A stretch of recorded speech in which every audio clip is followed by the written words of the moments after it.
It's the JT Cho Show!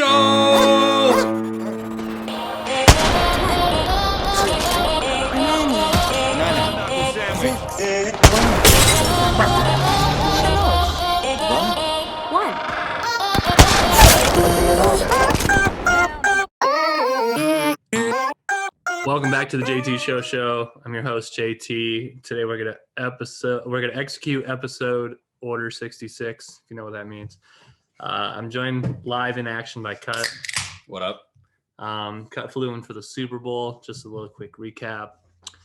We made delicious bar food, bratwurst and beer cheese, potato skins. What did you make? Barbecue chicken sliders. Those were good. Those little flame sliders with the Hawaiian rolls, if you guys know what I'm talking about. It's phenomenal. And then we had one other thing too. Chips and guac. Oh yeah, chips and guac, which we smashed way after the Super Bowl. Yeah. We had a few drinky poos here and there. One or two. How'd you feel about the Super Bowl? We haven't had a chance to talk about it.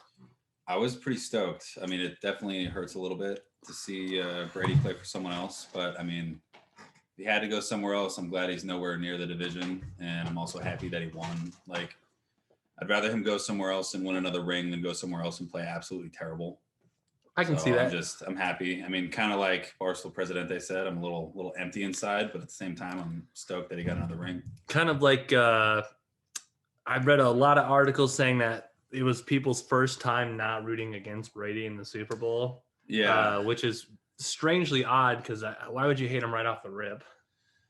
No one really hated Brady until after he got his third ring. Yeah. And then we had that season in 2007 where we didn't lose in the regular season, and they called him, Tom Perfect and Mr. Fantastic and shit like that. And yeah, that definitely rubs other franchises the wrong way. So yeah, nobody likes a winner. I guess if Brady wins the next two Super Bowls, I guarantee you people start to hate him again. Well, I mean, I don't know. I'd be willing to bet money that there'd be more hate than love if he won the next two.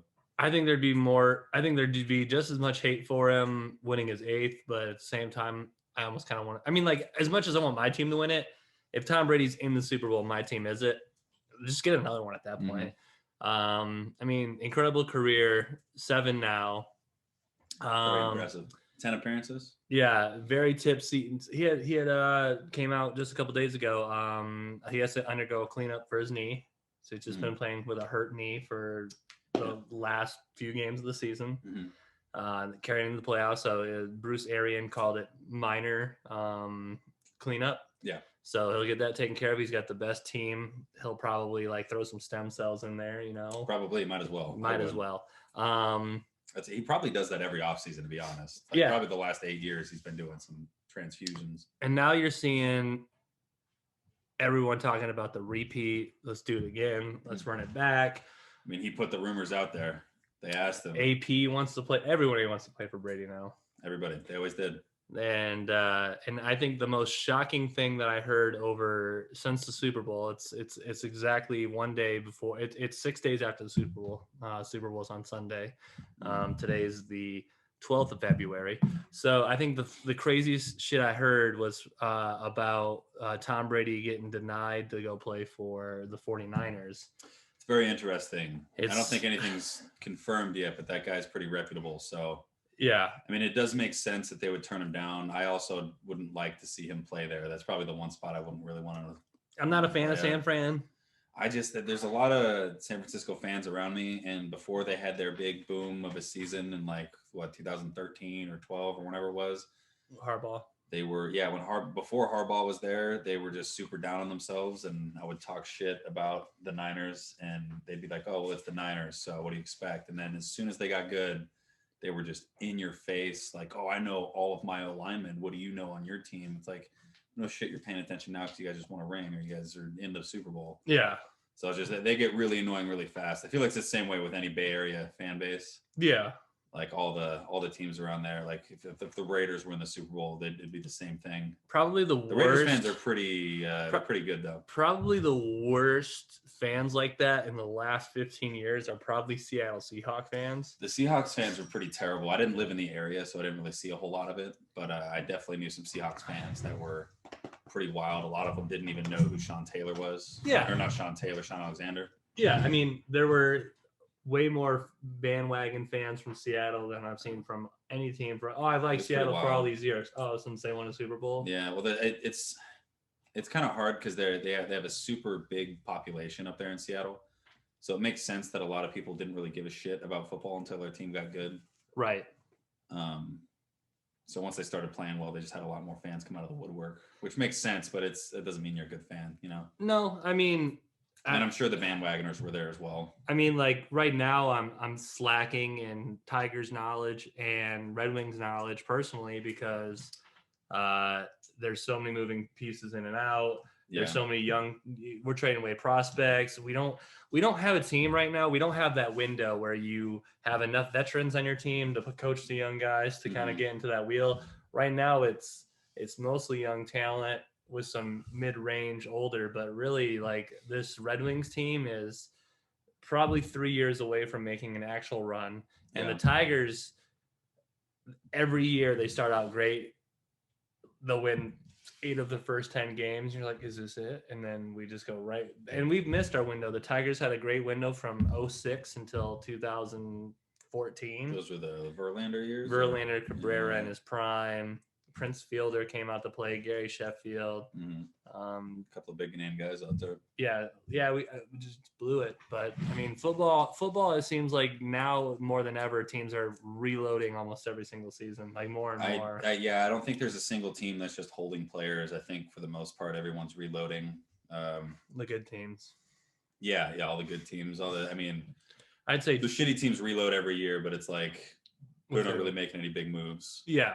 They try to, but they don't end up working out. So, but like you said with your Detroit teams, I'm the same way with like I couldn't tell you 3 guys that play on the A's team. The Kings are different because I play a little bit of 2K, so I know those guys. But like, I know the Pistons because they're all bums. And when I watch them, I'm like, I mean, like, man, I'm happy for what Derrick Rose did for Detroit, and I like him as a player. But I'm glad we got what we got out of him because at the end of the day, it's. Well, you got like a couple of like decent years, and I mean, you got some draft. He's a great player. He had some great games for Detroit, but it wasn't going to last forever. You think he's a Hall of Famer? That's going to be tough. Youngest MVP ever. Definitely not a first ballot. No, I wouldn't call him first ballot. He never won anything. Yeah. Other than the MVP. Yeah. But he was the youngest MVP. How old was he? He was like 20 or 21 or something? Very young for the Bulls. Because I think he only played 1 year in college, and I think his second year in the league he won MVP. He might have been. He was a bouncy little guy, man. Yeah. He would get blew out so both of high. his knees. Yeah, blew out his knees. Blew out one knee, came back, everyone's like the return of Derrick Rose. Boom. Damn, that would have been a good player to have on that blacktop game we played the other day. I think one of us did choose Derrick Rose. Maybe. I think you might have checked. You might have taken Derrick Rose. I don't know. That was a saucy night. Because there's definitely a game where one of us had Carmelo. Yeah, I remember having Melo. And then I might have had Rose then. Maybe. Yeah, that was a saucy game for sure. Yeah, that was a saucy night. It was a good time though. Man. Yeah. So we're live here in Michigan. We've been hanging out. I've had a couple days of work, but now I'm on vacation. How's the winter been for you being a Mr. Cali boy? We had maybe 10 days worth of shitty rain and wind, but other than that, it's been fine. It's cold as shit out here. I had to buy a pair of jeans when I got here because I cut all mine into shorts. I had like 2 pairs of sweatpants and a pair of joggers that I brought with me. Yeah, we're going through a polar vortex right now, so it's been pretty cold for throughout the week. High of tomorrow is 9 degrees. So it's going to be awfully chilly.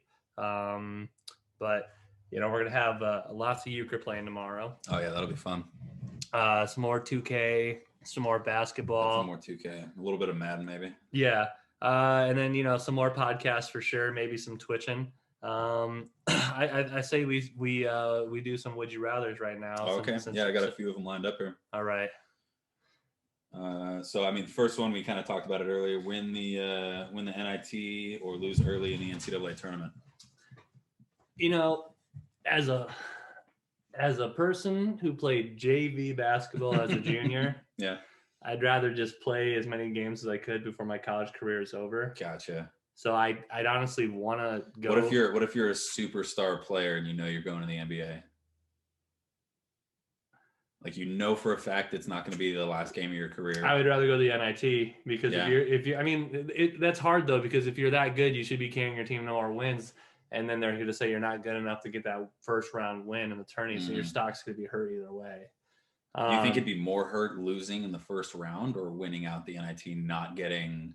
I think it'd be more hurt losing in the first round. Yeah. Because there's 64 teams. And if you're such a superstar, you can't even help your team get past I think in my head, I'd rather get the invite to the tournament because it depends on what school you're at too. Because like, let's say you like, because I went to high school with a guy, I can't remember his name, but he played for the UC Davis team that made the tournament. Right. And they got bumped first round because they had to play Kentucky first round. Yeah. But it was also the first time that school had ever been to the tournament. Yeah. So that's pretty cool. So if it's a story like that, I think I'd rather get bumped. Nick Minerath played at Jackson College, JCC originally, Jackson Community College, transferred to Detroit Mercy, and then went to the big dance his first year. That's pretty impressive. So like, because if you win your division, he's hit a couple of game winners this year, yeah. Yeah, over in Korea. That's really cool. He's a big guy too, like 6'8", 6'10". Wow, he's hitting shoots J's. a three. Like my master's degree alum made it to the NIT tournament, and I threw money on him because I said, yeah, my alma mater's got to win at least one game. They only won one game, and so whenever I think bracket wise for basketball, for gambling on sports, that's one of my favorite things to do. Like, is filling out those. I mean, as much as I like 5 to 10 team parlays in the NFL, my fucking god, those brackets are pretty fun. The only time I ever got close was on that last deployment, and I had Oregon going all the way. Yeah. And they ended up losing out in the Final Four or something like that. But like literally the only part of my bracket that was correct was that one tree where I had Oregon going out. When Michigan lost to Louisville, but then Louisville was stripped from their title, I won that year. Nice. Because and then the year that Michigan lost again to Villanova, I had Villanova and Michigan both in the finals. Wasn't there a year where there was like a 13-year-old kid that called every game or something like that? He had there was one game off or something like that. He had like a near perfect bracket. I don't think so. I don't think anybody. I think there was someone. I don't think anyone's ever gotten a perfect one, but because usually after the first, there was like a 13-year-old kid that got one that was kind of close. I think because it's. Okay, so because Warren Buffett has that thing, if you create a perfect bracket, he gives you like a couple mil or something like that. That's like everywhere, like Yahoo perfect bracket. Yeah, well, Warren Buffett came out and was like, "Yeah, if you do that, then I'll give you a couple mil." He's like, the chances of you getting that are. As far as gambling like that goes, I don't know the exact odds, but I do know the odds are like this. To pick a perfect bracket is almost impossible, and it's harder to pick a MLB hitter to get a hit every single day. Who's got the record for most hits? He's a Yankee. Joe DiMaggio. Yeah. So Joe DiMaggio's record, it's like 65 hits or something. I don't know what it is. He had I don't remember what the streak is, but his streak record. So I want to say it was 27 games or something like that. I don't think it was very much. So there's this app, the 56. 56. Okay. So there's this app by the MLB where when the season starts, you can pick one batter a day to get a hit. And if you pick 56 batters in a row to get hits, then you win like $56,000 or some shit like that. That's pretty cool. And it's harder to pick a perfect it's harder to pick a hitter to get a different hitter from any team to get a hit every single day than it is to make a perfect bracket. Interesting. Because the farthest I got was 14, and when you hit like the 10s and stuff, they're like MLB shop 10% off and stuff like that. But those odds are like usually after the first day of college basketball, it's like, I think last year they're like, they have one perfect bracket left, and then you're like, oh, and then some Cinderella teams like, oh, fuck you guys. I mean, like in the NCAA basketball tournament, if you want to pick your upsets, pick your 12s to upset your 5s. That's always a super common one. Yeah. Your 1s are probably guaranteed usually through at least the Sweet 16. I'd say at least first game. Yeah. Usually. How many 1s are there? Is there 4? There's an overall one. Yeah. But every dog has their day for sure. Yeah, definitely.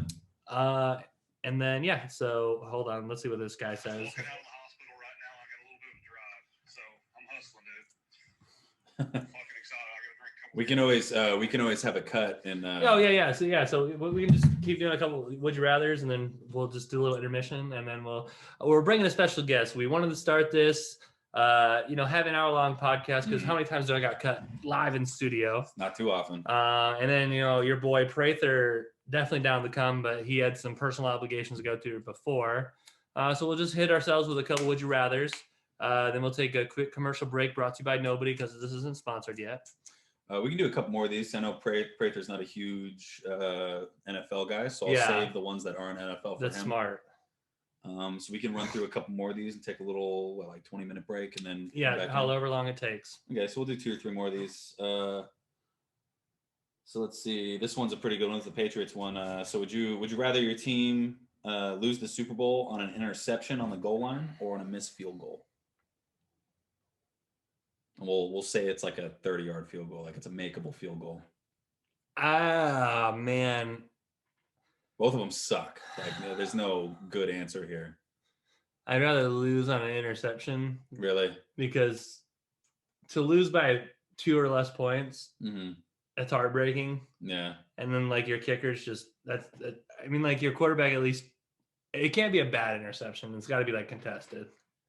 What if it is exactly the Patriots one, the Malcolm Butler interception? Oh, that was a great play though. It was, that Malcolm Butler jumped the route on that one perfectly. I think losing on an interception's better. I think losing on a field goal, I don't know. As a field goal kicker, I would feel so defeated. Yeah, that's definitely a tough look. I would pick interception because at least your team was on the field to have a chance to win the game. All right, let's go for this one. Would you rather have your team lose every Super Bowl it appears in or never make the Super Bowl? Ah, man, it's hard to be a Buffalo Bill, but it's even harder to be the Colts all those years with the Patriots in the league. Oh, man, this is another pretty shitty one. I'd rather go to the Super Bowl. Yeah, I think I would too. You get incentives, your contract. As much shit as people are going to talk about, your favorite team or whatever, oh, you guys can't get it done in the big game. It's well, yeah, but we have, the AFC Championship or an NFC Championship, whichever side you're on. Yeah, it's just gonna suck. Yeah, every year. Gonna suck. Mm-hmm. It's like the Packers right now in the NFC Championship game. Let's see. Let's do. Oh, here we go. This is a really good one. Would you rather win the MVP on the Jacksonville Jaguars or be a 5th-string wide receiver on the Bucs and get that Super Bowl ring this year? Who was the first team you play as? You win the league MVP with the Jaguars, but you guys missed playoffs or whatever. Oh, you just balled out, had a great year. Fuck playing for the Jags. I would rather be a Super Bowl winner. Yeah. Because you can always get that shit later. You'd rather be the guy playing behind Scotty Miller, huh? Yeah. Yeah, I'd definitely rather have the ring. Because as long as you're contributing, MVPs are sick, but Super Bowls are forever. Super Bowls are sick. But dude, you know what would be cool though? Little twist of the question. What if you won the MVP as a wide receiver? You'd be the first one. You're almost guaranteed a Hall of Fame ballot. Yeah, and I feel like if you won that MVP, you're eventually gonna get on a team that's gonna oh well, I just ate up my 7-year, $90 million contract with this shit ass team, the Lions. Megatron. Yeah, so let's go to a team that's got a shot. Yeah, I think if I'm the wide receiver, if I have to be the wide receiver and I win that MVP, I think I'm going with that one. But if I'm a quarterback for the MVP and then the wide receiver with the ring, I'd rather be the wide receiver with the ring. Yeah. Than the quarterback with the MVP. Because to be real, fucking MVP, if you're a quarterback, that doesn't mean anything. It's cool. Definitely, it's like icing on the cake of your career. But your career is built on wins and rings. Right. Everything else doesn't really matter. I guess the yardage markers kind of matter. Completion percentage matters. The QBR kind of matters. But everyone cares about wins and rings. Right. Yeah. That's the important part. Would you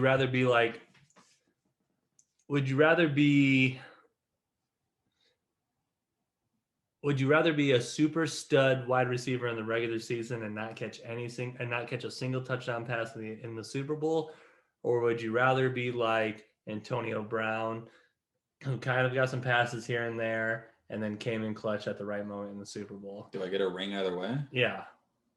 Would you rather be the receiver that got your team there, that broke the records, that had a a huge touchdown. And then in the Super Bowl, you just have a dud of a game, but you still get a ring. Yeah, 0 touchdowns in the Super Bowl. I think I'd rather be that guy because you're definitely going to be pulling coverages. I'd rather just catch a ball in the Super Bowl. I'd rather have the beefy year because you're gonna. I mean, the contract negotiations and everything, and the reason why you didn't catch anything was probably because you were double covered. Yeah. Like if I had to guess, because I mean, if you balled out all year long, but just catching a football. I mean, I'm picturing like Megatron in the Super Bowl with like 3 guys guarding him before he's off the line. Like, and he's still catching. Yeah, but I don't know. He never had 3 guys on the line. He did have 2, which is wild. I think catching a Super Bowl pass has to be one of the greatest. Okay, feelings. So is it like the game-winning catch, or is it just Antonio Brown's catch when they were already up by 20? That one. I think I'd rather the beefy year. I think the game-winning catch is probably close. Because who had that big year this year for Green Bay? What's his name? Davante Adams. Yeah, I'd rather have Davante Adams' year with a ring than AB's year with the ring. I'd rather have the ring. Well, I mean, if you get the ring either way, I'd rather have the ring with AB because, like, if it's between Davante Adams' year and AB's year, I'm picking AB all day because Davante Adams didn't get the ring. Yeah.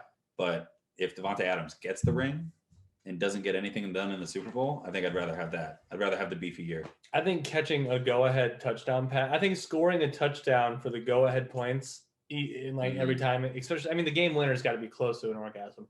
But dude, if it's the game winner, I'm taking the game winner all day. Oh yeah, no, but I'm just saying, like, just imagine, like, teams down 3-0, you catch Gronkowski catches a touchdown pass, 7-3.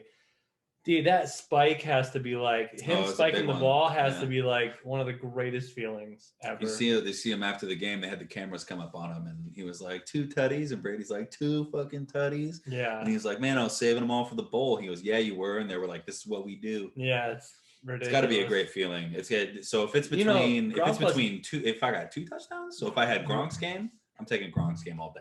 Yeah, that's a little bit better of an argument. Yeah, Gronk, I take Gronk's game all day. Gronk played the most games he's ever played in the last 7 seasons this year. He played every. It makes sense because he was. I think he's only played like he didn't have his fucking mecha arm on. Yeah, he was also like he probably only played like 60% of snaps, to be honest, because Cameron Brate had a great year too. Yeah. But yeah, I don't know. Gronk had a good year. I mean, for an old broken down guy, injury riddled. He had a good year. 2 tutties in the Super Bowl and a ring. Now he's got 3 now? I think he's got 3 rings. Yeah. We also on Tuesday we went out for National Pizza Night. We did. We went to Chase's Sports Bar and Grill in Jackson, Michigan. Not it's pretty good. It was some decent bar pizza. Yeah. Bar pizza. It's probably like a 6-7 on the still scale. Weird to dine in at restaurants. Not so much for me. We've been open for a while. It's definitely weird eating food at a bar. Like, because bars have been open around where I'm at, but they haven't been serving food. It's the opposite for here. Bars have only been serving food and they haven't been open around here. Yeah, I don't know. It's definitely weird being around a lot of people. I think the first time I went out during COVID was, I'm not going to name the bar because they're breaking protocol, but we went out with my cousin. And super spreader piece of shit. It was literally like people were shoulder to shoulder. Well, the reason they had just opened it up. Yeah. Like Placer County, where I'm from, we hadn't had like a single case the entire time. And they opened it up to where all bars could be open at 50% capacity. Same thing with restaurants and all that stuff. And this one bar, like, fuck it, we're open for 100% capacity. But they were also open when they weren't supposed to be open. So they were like, fuck it, now that we're allowed to be open, we're just gonna have everyone come in here. They did stick to their like normal limit. So if it was only allowed to be 100 people in there, they were only letting 100 people in. But there were still 100 fucking people in there. Right. So you were like shoulder to shoulder with people. Nobody's wearing masks because everyone's drinking shit. Like no one, when you're fucked up, no one gave a shit about the masks anyways. Yeah. But it was super weird being out there with just everyone shoulder to shoulder, like bumping into you and talking to you and like grabbing your arm and spreading COVID. I don't know. We didn't really have a spike in cases in my county, but yeah, Michigan's just been shitty the whole year. Yeah. It's just been closed. Yep. But hey, we're gonna take a break. Good time for a break. Prather's gonna come back. He's gonna be joining us live for the second half of the podcast. So go stick around.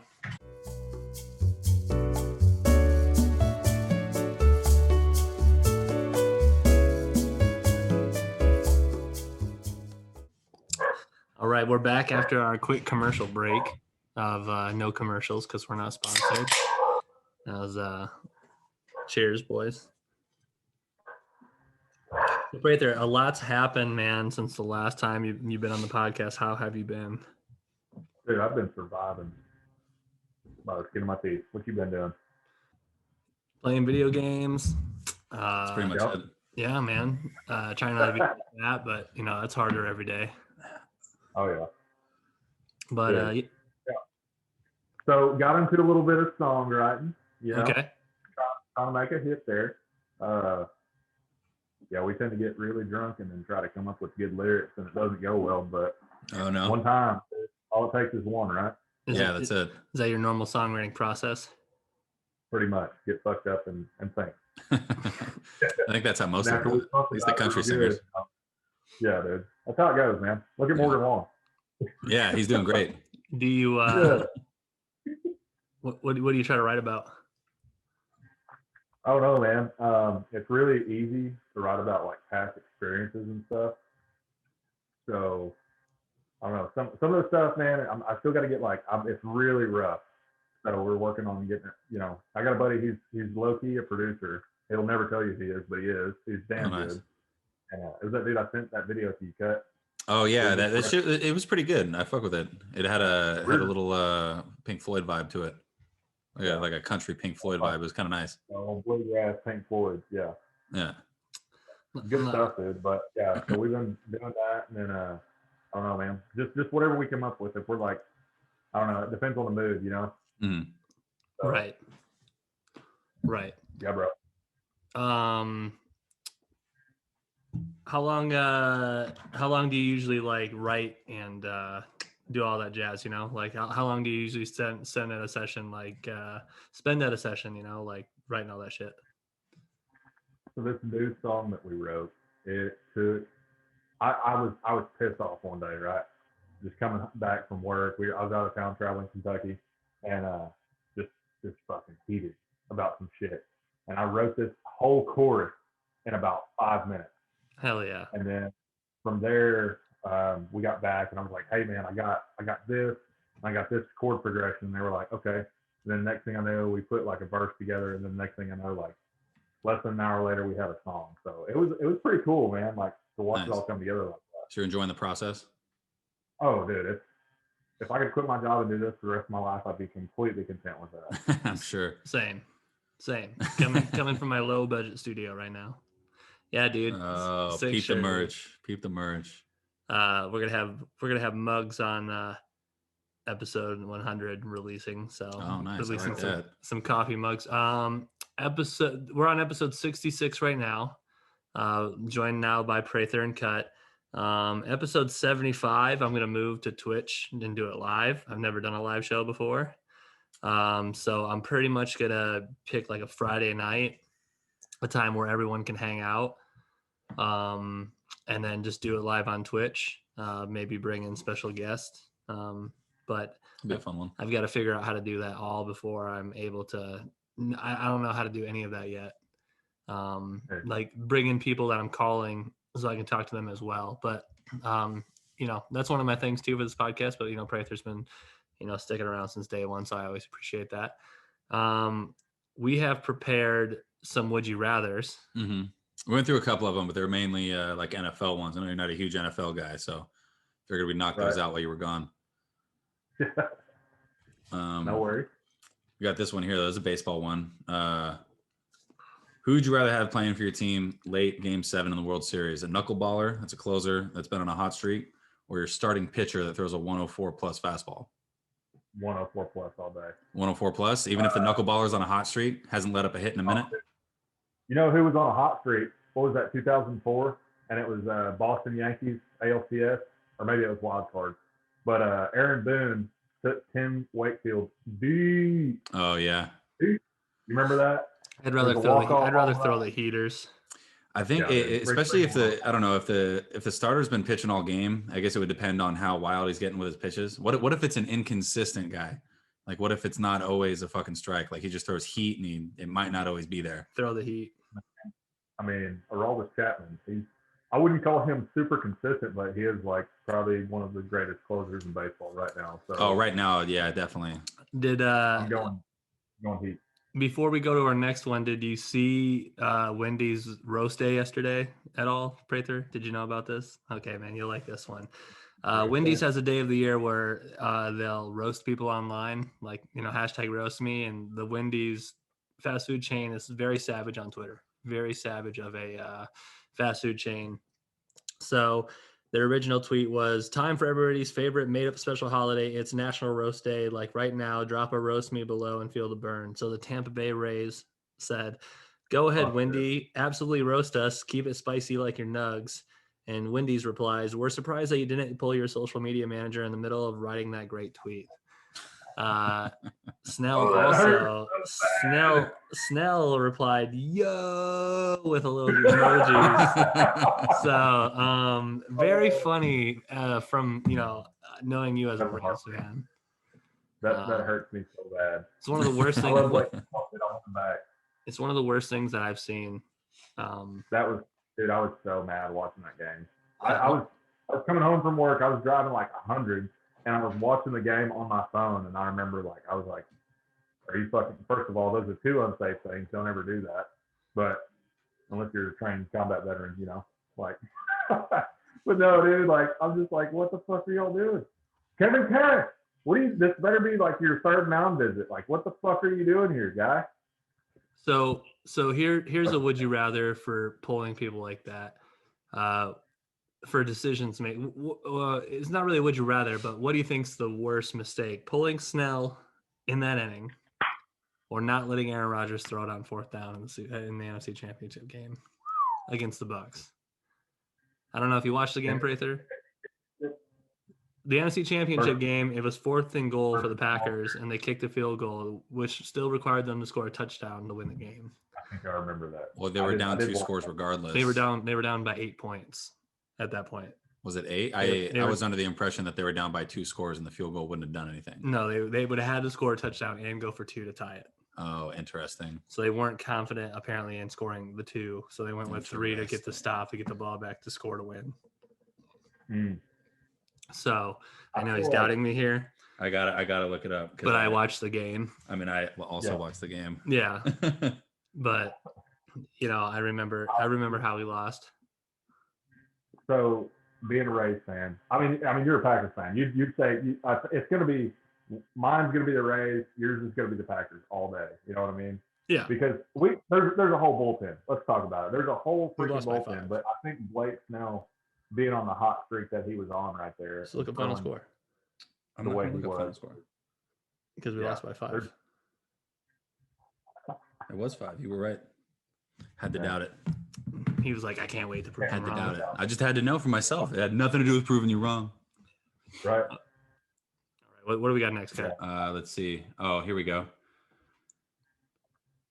Would you rather your child be the greatest bowler of all time or Brady Quinn? So like a super mediocre quarterback that like probably hits like maybe like Brady Quinn. 5 million earnings career. Brady Quinn. Rather Brady Quinn? Brady Quinn.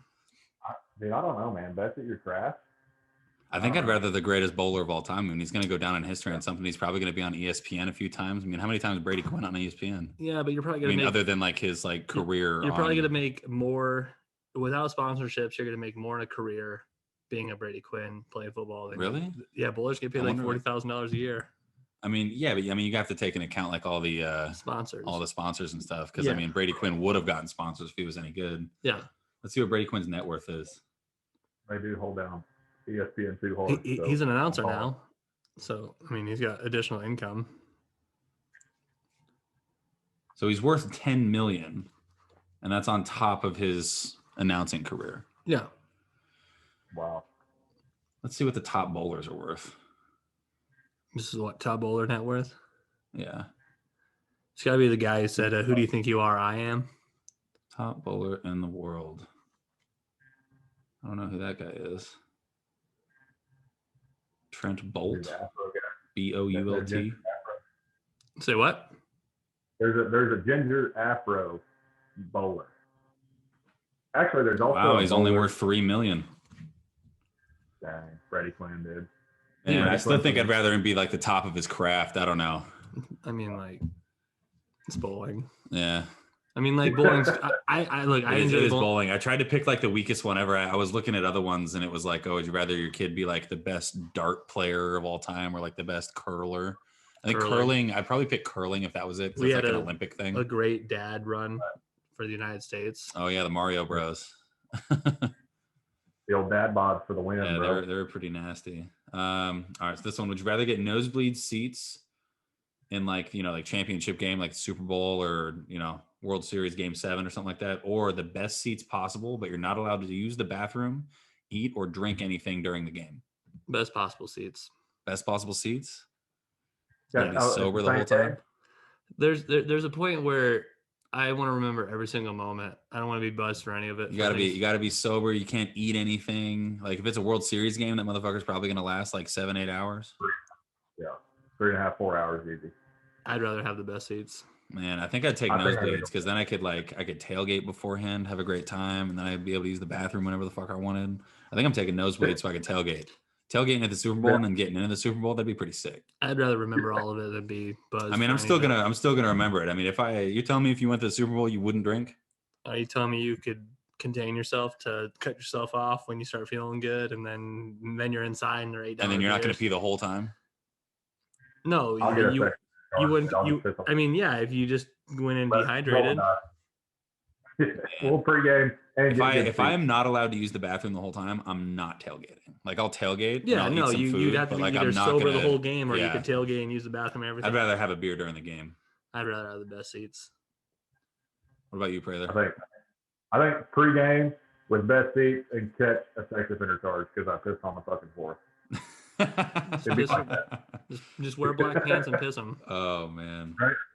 I got to pee to Okay. stay warm. It's cold that time of year, Yeah. This one, would you rather take PEDs to become the best player in your sport, or be a clean bench warmer? Clean bench warmer. Clean bench warmer. What if you don't get caught? If I don't get caught, then PEDs all day. But like, I mean, there's a chance you might get caught. oh, then bench warmer all day. But what if it's like 10% chance? Nah. No, Nah. I'd rather be Lance Armstrong, dog. I'd rather just. I'd rather be Lance Armstrong. I'd rather keep playing clean ball rather than get suspended year after Or year. what if it's just what- what if you get caught using like that deer antler extract? What if it's to have like Ray Lewis's shit towards the end of his career? People are still going to talk about it. Still, He's also got 2 Super Bowls though, and it's Ray Lewis. He's definitely going to go in the Hall of Fame. I'd rather be a clean player. I'd rather be thought the top people- dog. Didn't PEDs get you out of the hall? Yeah, but his was just a deer antler extract. They had a he got like suspended for a little bit, but then he won a Super Bowl. Yeah. So he's still eligible for the Hall of Fame. And it wasn't really a PED. It was more of like a like a recovery substance. thing. Yeah, it was a banned substance. But I think in MLB it keeps you out, doesn't it? Or Well, I don't think it keeps you out. It's just the first voting. offense is like 180 days. Barry It's Bonds. just a voting thing. I hope Barry Bonds never gets in. I hope he does, dude. If you chop off that last like 2-3 years of his career, he's still like one of the greatest hitters of all time. Well, man. Yeah. He's still got to Man. see the ball. Like baseball's a talent.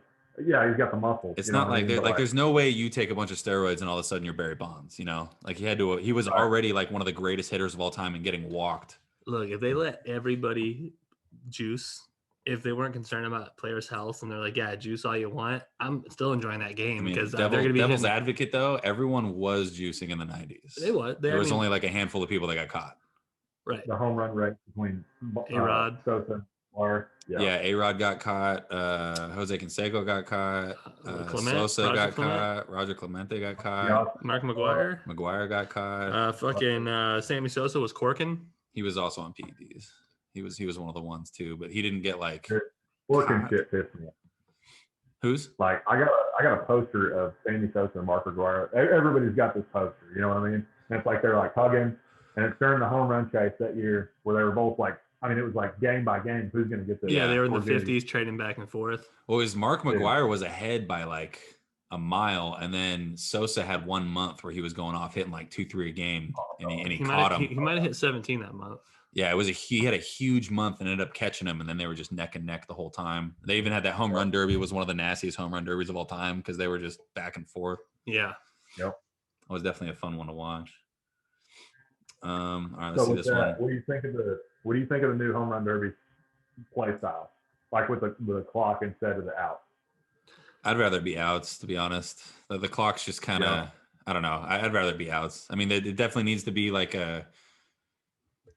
some type of like timer for like pitches, because you can't just like take a pitch and then wait like 2 minutes and then take another one, because that's kind of lame.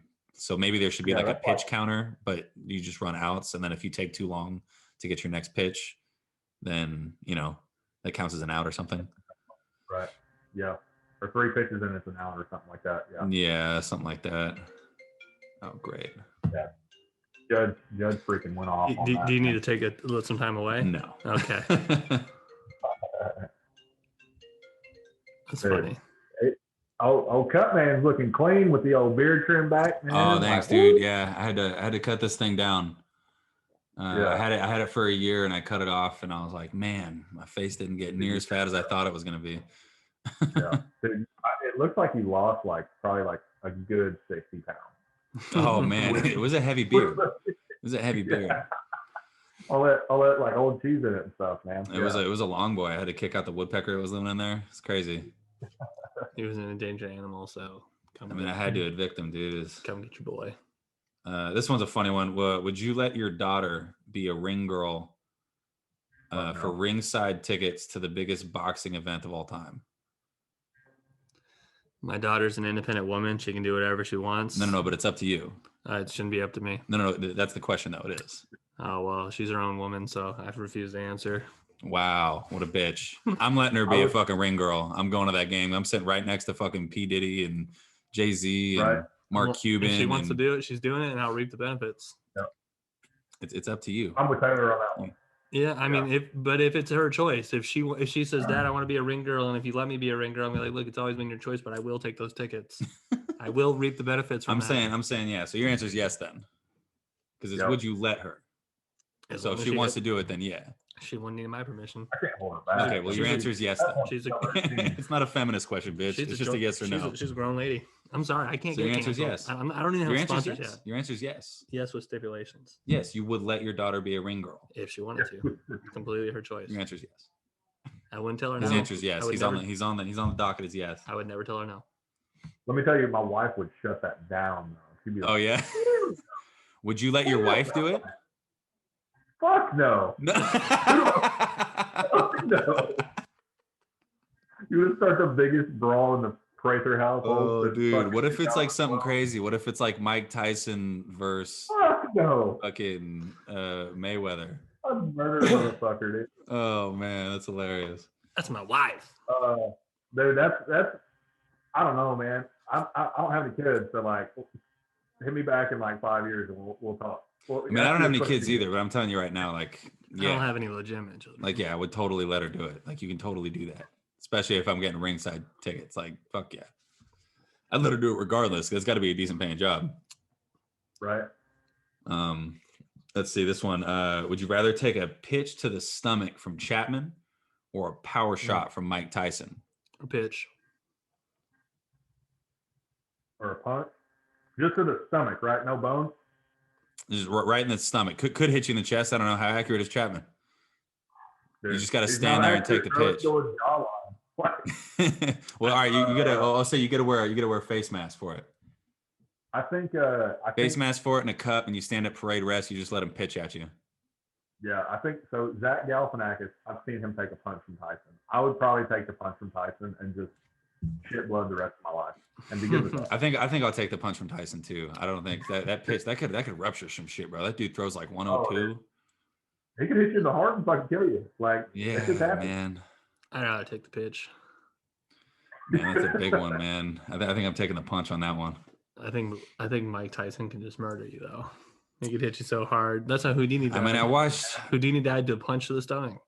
Did he? Yeah. Really? I didn't know that. So yeah, like punch in the stomach, and then he died, and everyone thought it was from the stunt that he was like bleeding internally. Oh shit.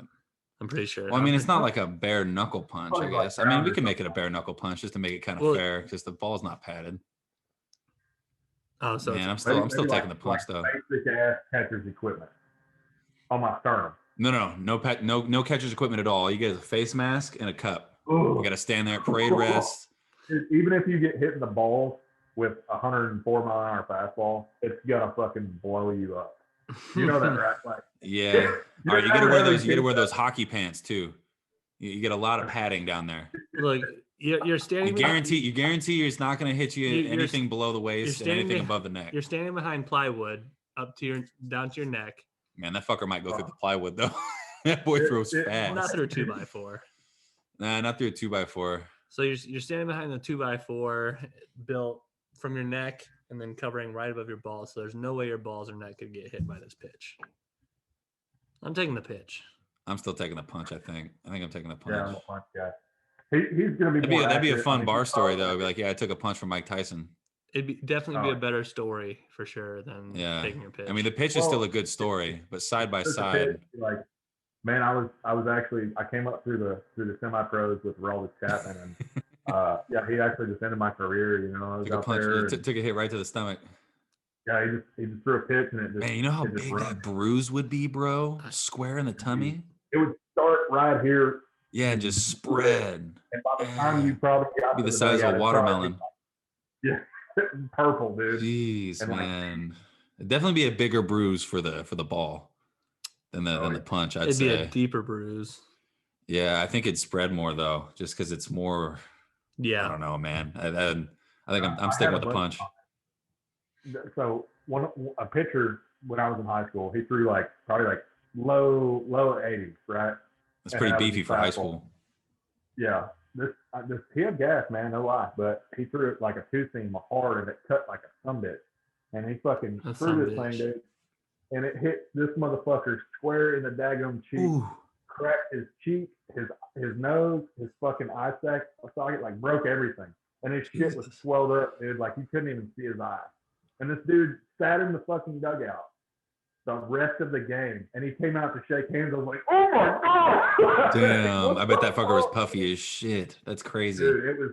Looked like he got stung by like 50 wasps in the same spot. It was nasty, dude. It was fucking nasty. That's a nasty one. All right, this one's a basketball one, but I think it's a good one. Would you rather have the career of Robert Horry or Charles Barkley? So a little backstory: this Robert guy was on 5 different NBA championship teams. Mm-hmm. Charles Barkley was a great player, never once won a championship.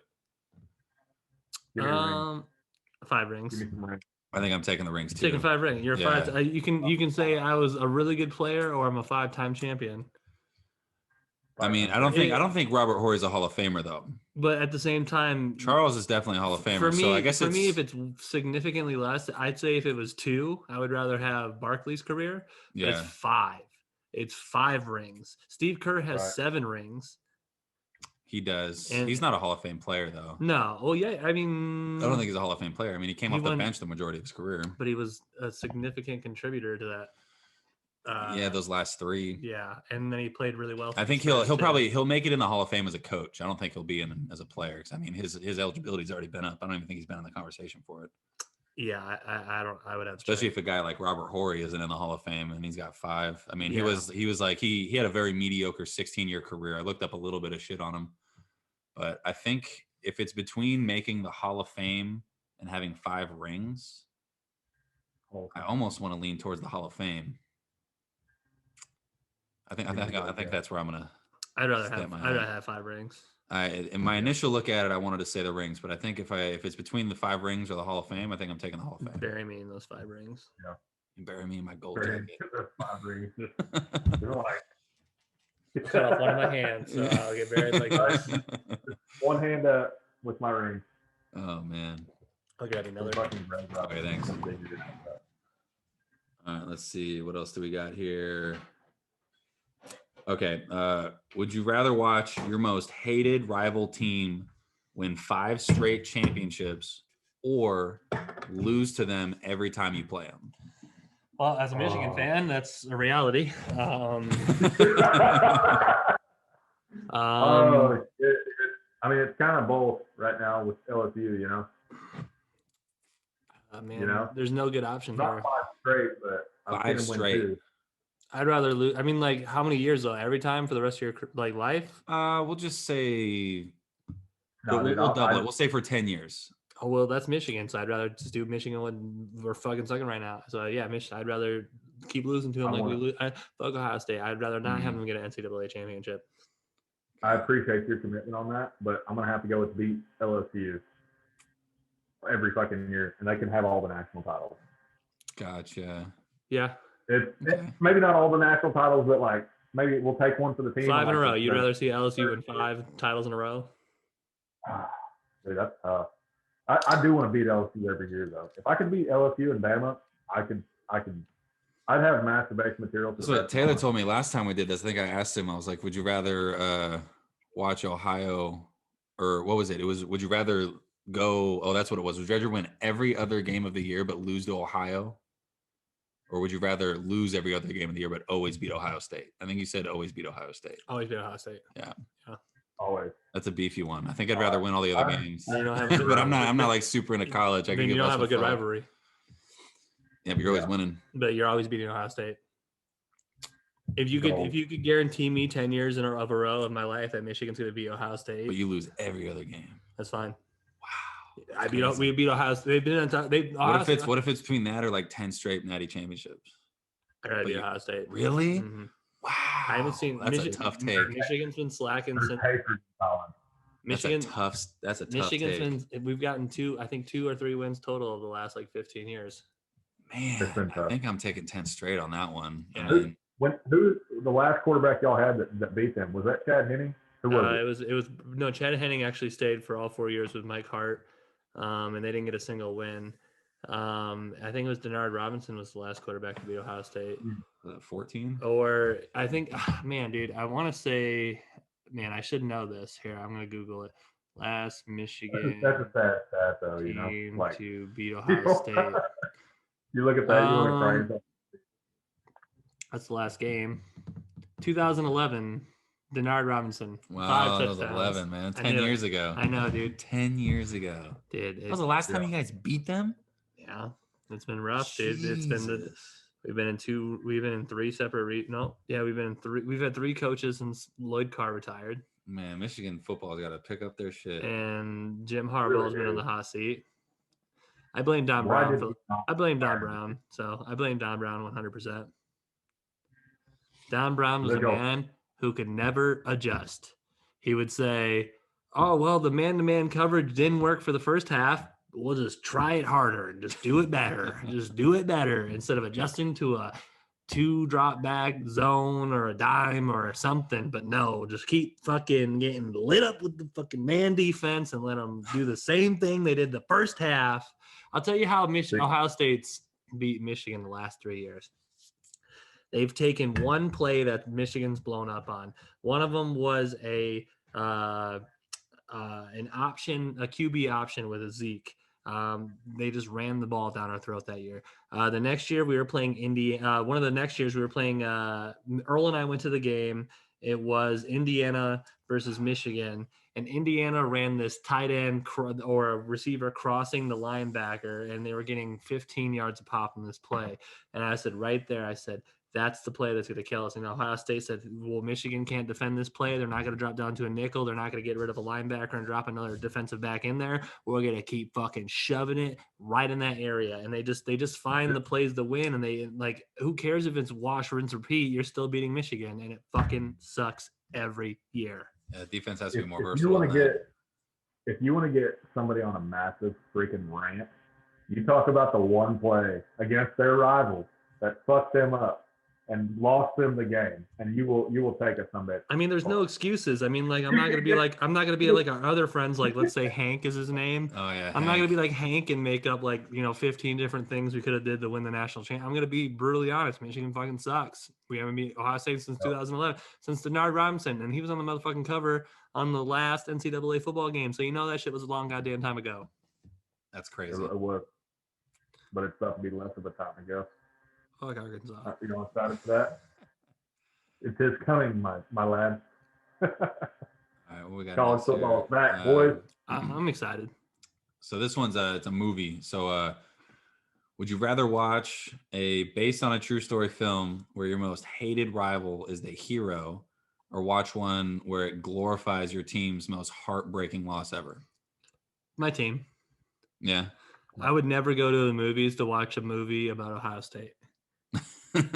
But I would watch like the adversity of the worst season of Michigan. I'd be like, what if it's not about Michigan? It's some other team, and then the last game of the season is like the worst loss that Michigan's ever had, and it glorifies it. And it's like, oh, this team beat the fuck out of Michigan.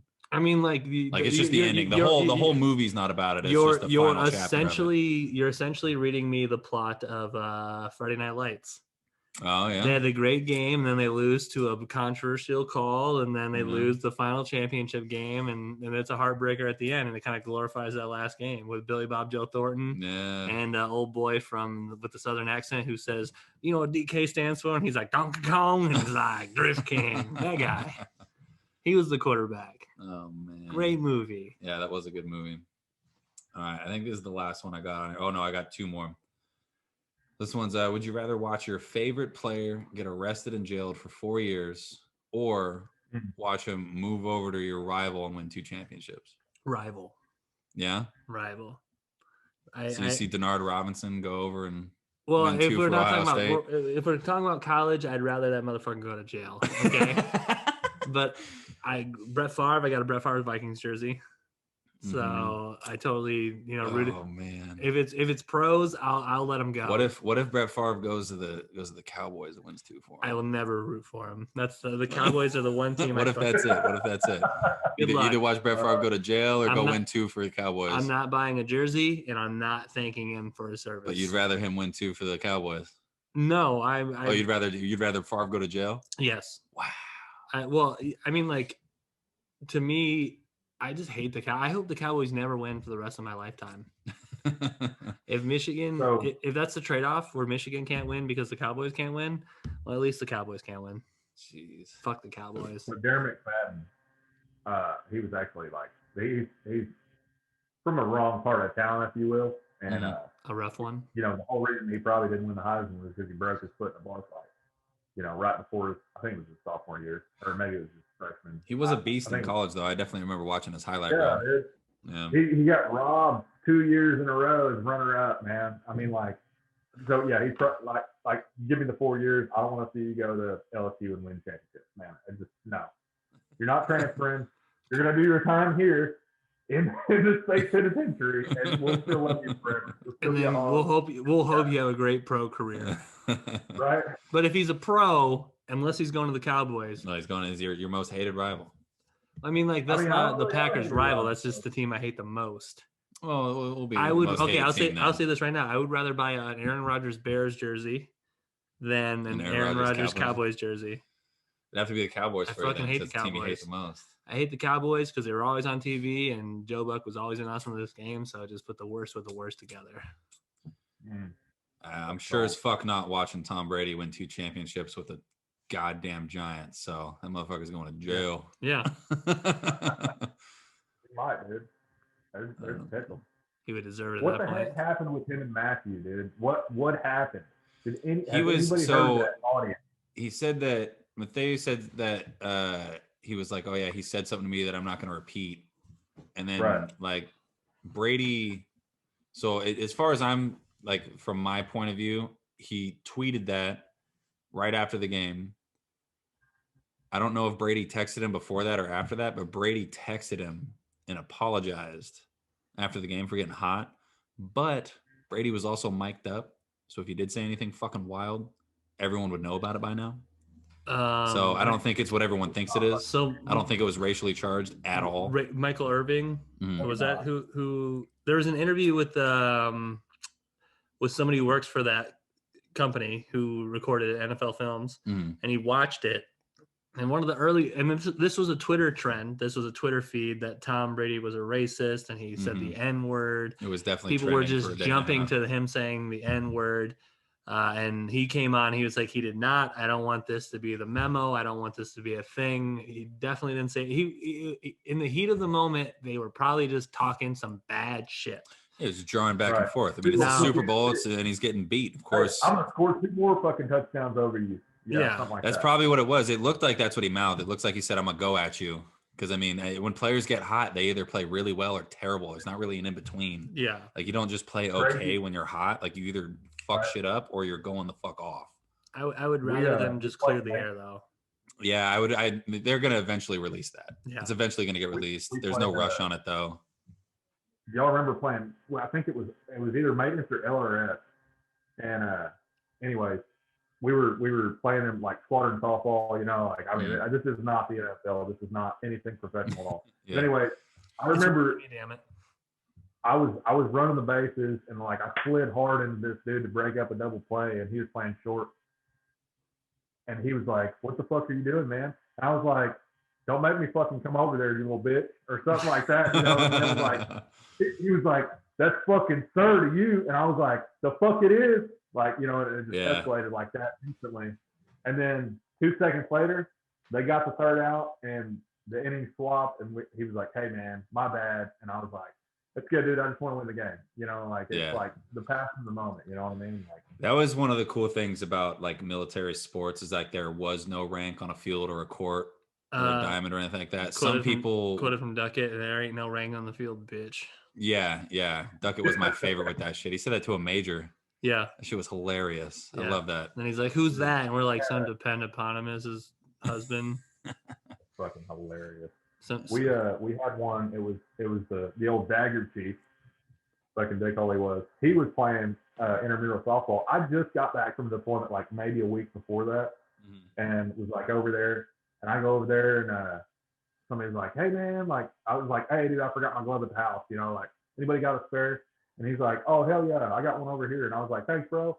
And I he's a fucking E9, and I'm like, somebody's like, "Oh, do you know who that was?" And I was like, "No idea." The damn chief of the squadron, bro. Like, fuck. Yeah, dude. I had that old. I still have my 14-inch fucking big ass outfielder glove, dog. I will say one of my favorite plays from Prather playing softball. He was playing outfield, and he threw the ball, and I was on first, and I caught it barehanded, like an idiot. It was for the out. Like he threw it, and I just caught it like that. I just caught it like right out of the air. And Prather's like, everybody knows that's listening to this. I used to be good at one time, and Prather had a bit of a cannon. Until I threw that motherfucker I used to be able to throw from center field to home, but it was a nice high lofter. Prather threw ropes. Prather would be like, I got one good throw left in me, and it's gone. It's gone.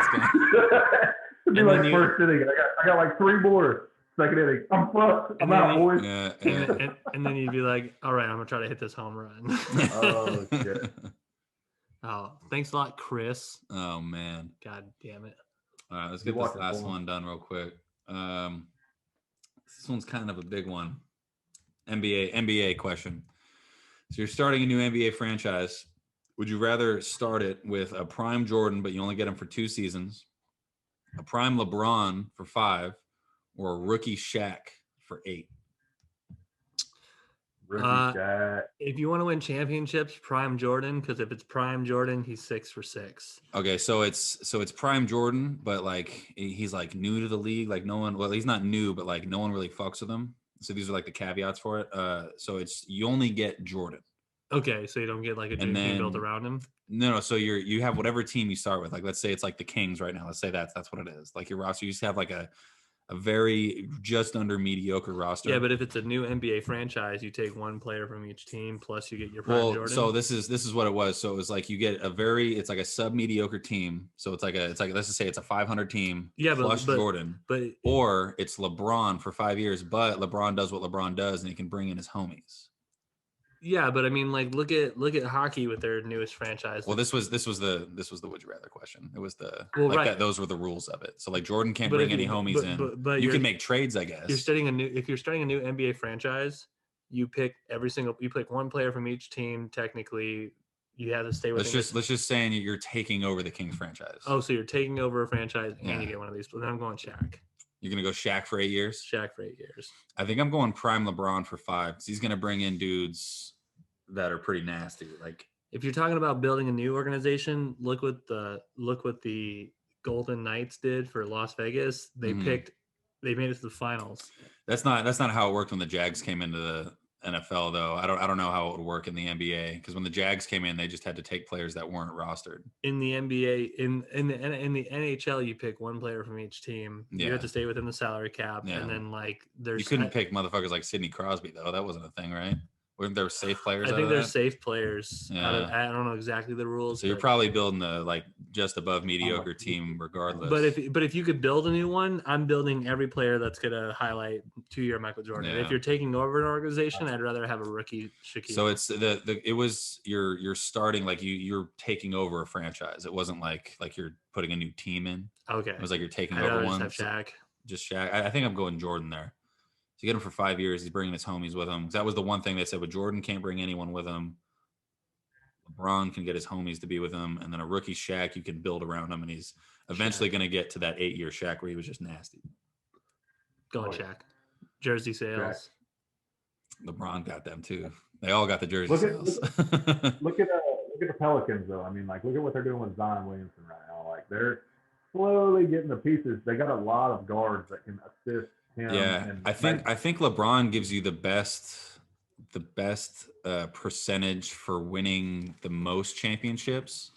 Because like a rookie Shaq, he came in and dominated, but he didn't win any championships until what was it, the late 90s with the Lakers. He had what, 2 with them, I think. Yeah. And Kobe. Yeah, he won. Shaq's got what, 5? does he have 5? 4 or 5. Because he wasn't with Kobe for all of them. No, he won 3 with the Lakers. I think he's got 4. I think he's got 3 with the Lakers, 1 with the Heat. I think that's right You too. can buy him. Yeah. Yeah, he didn't win any with the Magic. He won 3 No. with the Lakers and 1 with the Heat. So I think he's a 4-time. Okay. And then Kobe's Kobe's got 5. 5. Yeah. Yep. And then Jordan's got a 6. yep.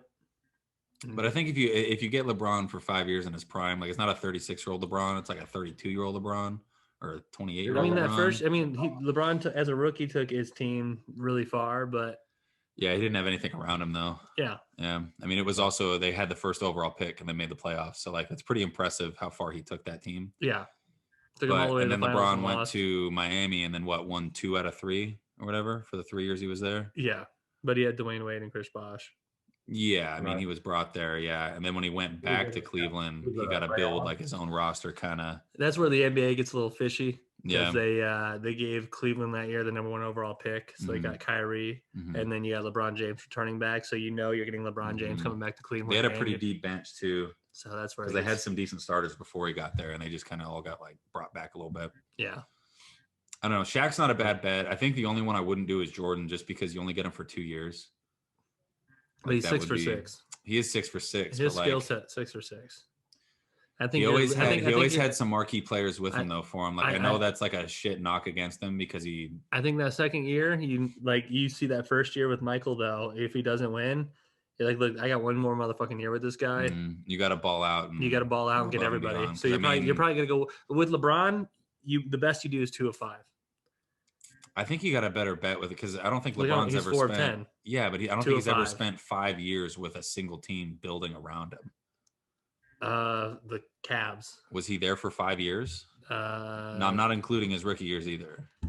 Like one 5-year stint. Because he's been in the league for 17. Let's see. Yeah, I would have had been with the Cavs for at least 5. He only won Well, one with the Cavs, right? Yeah, that I was know in his 2000s. percentages, but you can't go off of those percentages because you can like LeBron can bring in whoever the fuck he wants to bring in. So he could bring in like Anthony Davis, a prime Dwayne Wade, and he can bring in a prime Melo. Like he can bring his boys with him.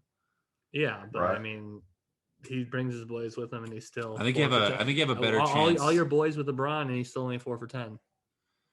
Yeah, but he hasn't always done that. Like this is going to be a different scenario. It's But not. he's been at 10 championships since he's been in the league, and he's, you know, I mean, he's there. been to a bunch of them. He hasn't won a lot of them. He also hasn't had a shit ton of help for every single one of them. He When had, he was he had a 4-year stint in Miami. okay, he and they had a- won 2, Yeah, and then he had a 4-year stint in Cleveland. and he won 1. Yes, and then he had a. And they before didn't that, they didn't really bring in outside help in Cleveland He had a 7-year stint in Cleveland. First of all, the first time. the first time. Okay, but that was rookie Braun. He was there for 7 years. Yeah, and he was there for 7 years. And then no went to- championships. Went to Miami, got 2 of 4, Wow. and then Cleveland, he got 1 of 3, 1 of 4. He's and also LA, that was rookie Braun though. And then LA, he's 1 of 3, including this season. He's already been there for 2 years? Yeah. Oh, yeah. I guess the first year he was by himself. They didn't make the playoffs.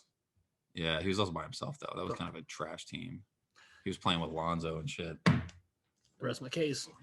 I mean, you don't really rest your case. 5 years, and he can bring in whoever he wants. He's 4-10. Yeah, I know he's 4-10. But this is a completely different scenario. If he does 5 years, Jordan's not going to have Pippen. He's not going to have Rodman. He's not going to have Kerr. He's still great. He's still great, but he's not going to have those 3 guys. Pippen and Rodman were like defenders. I still think he's going 1 for 2.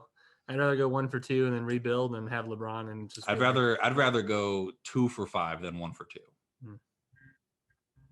Shaq might be the best bet. Shaq.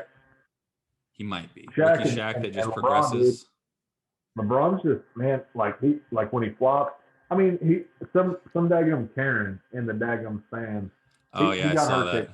Like, are you fucking kidding me, dude? Like, that was a bitch move. I'm not advocating for Bron being like a straight up guy or anything like that. I know he's kind of a piece of shit with what he does, but I'm also not gonna take away the fact that he's one of the greatest of all time. I think he's the second greatest player to ever play the game.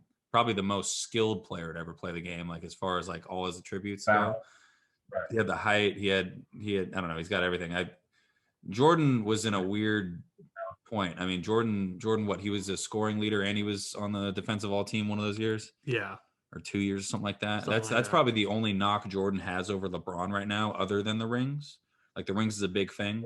But as far as I think basketball was like a different era with those guys. Well, yeah, it is 100% different era, but I'm just talking about accolades altogether. I think Jordan has way more hardware, and he's always going to. I don't think LeBron's ever going to make the all defensive team. Jordan did it twice, I think. Yeah. I think LeBron's had more help throughout the years. I know Jordan had Pippen for every single title he won. He had Rodman for 3 of them, Kerr for 3 of them. If you watch LeBron play like regular season, it just seems like he's like, I don't know, like early regular season. If you watch that, he's doing just enough to get the dub. That's it. And if he doesn't think he's getting the dub, he's out. Like he's also 36 years old. He's been playing the game forever. Like I understand what he's doing. I think he's kind of soft for doing it like that, but he's also smart. Like his body's starting to fall apart on him. Kind of. I think it's finally like the mileage is taking its toll. Right. And he's doing just enough to make the playoffs. And then once he's in the playoffs, it's playoff Bron. I don't know what his stats are in the playoffs. He's got to be in the top 10 for most of the categories. He's got the most wins. He's got the most wins. I think so. Yeah. I mean, that would make sense. Yeah. I mean, he's probably been to the most finals, right? He's been to 10 in a row. Was it 10 straight? I'm like, well, no, because he missed last year. Oh yeah, it was something. It was like I think it was 8 straight finals. Or something like 8 straight. It was here. I mean, yeah, it was something like 8 straight. It was 8 or 9 straight. I know he missed last year. Yeah, but I don't know. I think if I have a squad and I can bring in like at least 2 other superstars with LeBron, I think I'm going Bron. But if I can't bring in superstars and I'm just bringing in like whoever's the free agent, I think I'm going rookie Shaq. And I'm gonna try and build the fuck around him for 8 years and see what's good. Because Shaq's got the potential to win, 4 straight, maybe even 5. You might get lucky and get 1 year 2, but I don't think that's a thing. Yeah, Zion looks just like him. I'm saying like, I mean, he's not Shaq, he's not a Hall of Famer yet, but like I'm saying like Zion looks like that. Well, Zion's probably the most dominant rookie to play since Shaq. Yeah, he is. I had this argument with another Hank. Yeah, with Hank, and he said that he thinks Zion's a bust. With Hank Ray Bars. Hank Ray Bars. Hank Ray Bars. Said Zion's a bust. Where'd that come from? Interesting. Yeah, we were just talking in the chat, and he says that he thinks he's a bust, and I brought out all these stats about how, like, percentage-wise with the ball in his hands, he's the most productive player as a rookie to ever play the game. He had like a 73% score chance, which is more. The only other guy that came close, I think it was Kobe. And then after that, who was the big center? UCLA that won 4 straight. Not Hakeem Olajuwon. It's on the tip of my tongue. I can't think of who it is. Not Chamberlain. Abdul-Jabbar. Yeah, Kareem Abdul-Jabbar was the only other guy that came close to him, and he had him beat by like 10%, which is crazy because Abdul-Jabbar was a monster. Yeah. And he's also got a super small sample size. He only played like 20 games his first year, and then we're getting into his year now. So it's.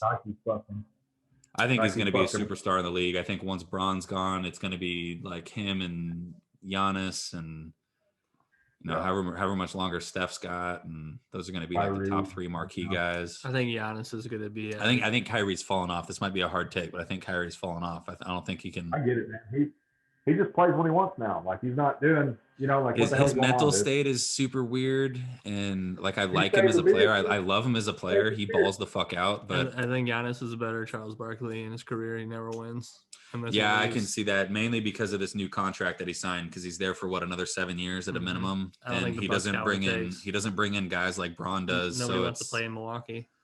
Nobody wants to play in small Milwaukee. Markets, Yo, Prather, before you go, when is the JT show gonna get a Prather exclusive song on the old podcast?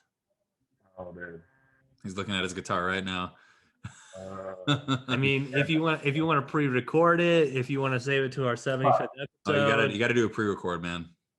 Yeah, because it's gonna sound legit. But I will show you guys just a little bit, man. This is for our viewers, if you made it this far. Okay. For a longer podcast this year. Copyright.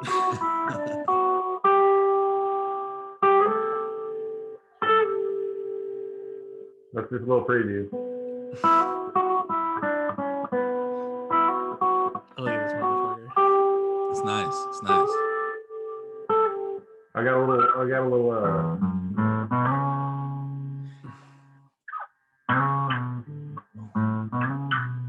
and then, man, I'm all over the place. Like, I like those little riffs. You know what I mean? Yeah.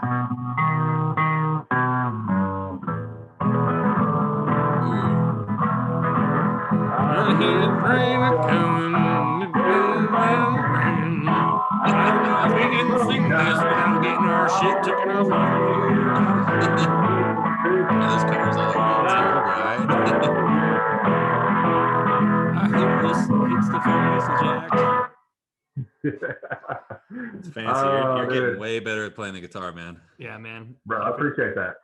We've been working pretty hard, man. I mean, like, for real. Like, this is all. It's been just about a year, right? Maybe a little over a year now. March. Okay. Late March or early March. Yeah, I got super fucked up for my birthday, which is February 25th for the viewers of the JT Show. I do accept phone call, text messages on my birthday. But anywho, we got fucking crashed up on Beale Street in Memphis last year, and I was like, I can sing way better than that motherfucker. And then next thing you know, I was like, fuck it, I'm getting the guitar. And then I learned a couple chords, and then come to find out my wife has an uncle who is actually like a legit musician. Like, he's like published. And I'm like, damn. Like, played with him a few times, and I'm just like, oh, dude, this is super easy. Just the singing part pretty hard, dude. So, but you'll get it's a good time, dude. It's a good time. It looks like a good time. I'm only a little jealous. But dude, come with me, bro. We're gonna wrap this up because it's been an hour and 20. It's been a longer podcast. We appreciate it. If you guys have made it this far, let us know. If you're making it to the end, let us know, and we'll get cheers to you guys still in the comments. Cheers to the boys. Oh yeah. But Prather, it was a great time talking to you. We're gonna have to do it again sooner than later. It's been a long time since you were on it. Anything else you want to say before we go? Woo Pig, go Hogs. Hey, baseball season's kicking up. Y'all throw your likes out there for the JT Show. To the show.